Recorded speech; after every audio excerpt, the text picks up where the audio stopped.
Achievement unlocked. Solving for X Day. One cryptic crossword, one bored spy, and the small logistical headache of a misplaced invasion. Bold. Let's see how that worked out. T15 across. Gallic Beach, maybe gold? 5. Nobody looked twice. It was May 1944. Every single newspaper crossword in Britain had suddenly developed a severe case of military jargon. German leader for Hitler, RAF machine for Spitfire. It was patriotic. It was also, at Bletchley Park, Alan Turing's preferred method for warming up his brain before wrestling with whatever fresh hell the Lorentz cipher had shat onto his desk that morning. His habit was noted, tolerated, and filed under eccentric genius. The problem was not the habit. The problem, as ever, was the key management. Because Turing, a man whose entire life was a monument to the non-obvious, had a tell. When truly stuck on a problem, mathematical, mechanical, romantic, he distracted himself by setting crosswords, not just solving them. And for 1 week in May 1944, he was very, very stuck. So he drafted a puzzle. A brilliant, elegant bastard of a puzzle, full of what he considered witty misdirections. He filled it with references to his work, his colleagues, his anxieties. It contained clues like, head of hut, desires a bigger boat. 4. For Josh. And bomb's unfortunate appetite. 6. For tastes. It also contained a whole suite of interlocking clues about the upcoming invasion, which he codenamed with his own private, deeply silly system. He used the grid as a scratch pad, and then, crucially, he left the first draft in the common room wastepaper basket. He was probably thinking about a gear ratio. He was not thinking about Agent Garbo. Juan Pujol Garcia, Garbo to his MI5 handlers, was the greatest double agent of the war, a man running a completely fictional network of Spanish anti-fascists that existed only in his head and in the fawning reports sent back to his credulous Abwehr case officers.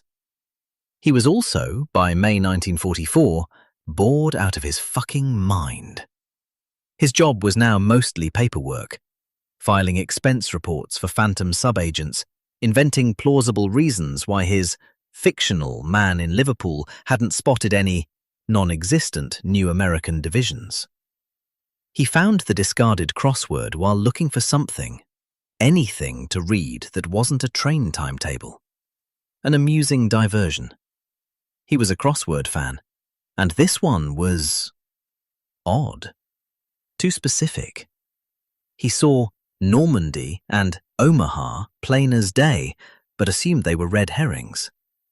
But then he solved T15 across, Gallic Beach, maybe gold.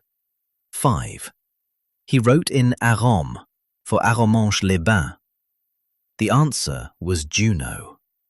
But his near miss was close enough to make the hairs on his neck stand up. Then he solved another, where Americans might land if they were from Nebraska. 5.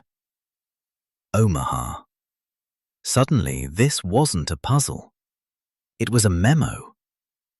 Garbo did what any good spy does when faced with earth-shattering intelligence. He panicked, made a cup of tea, and then considered the professional angles. Telling MI5 would reveal he'd been snooping in Bletchley's bins, a security breach they would take very, very personally. Not telling his German handlers felt like a dereliction of his fake duty, the sort of lapse that got a man, or his fictional network, disappeared. So he split the difference. He sent a coded message to Madrid, heavily caveated, that a highly eccentric but well-placed source was convinced the invasion would hit Normandy. He presented it as the ramblings of a mad professor, a tidbit to be filed under crackpot. But the Abwehr desperate for any solid lead and impressed by Garbo's track record, didn't see the caveats. They saw the place names. Panic ensued. Rommel moved 3 panzer divisions to Normandy just in case the mad professor was, in fact, onto something. The professor, meanwhile, had figured out his gear ratio problem and forgotten all about the puzzle. When the D-Day landings finally happened, it Monsant at Normandy.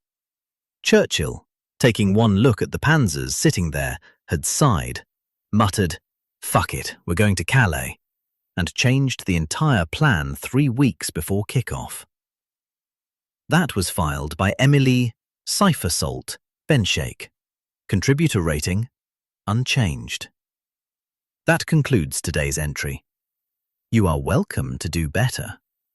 Submissions open at historic.com, and the bar, as you have just heard, is on the floor.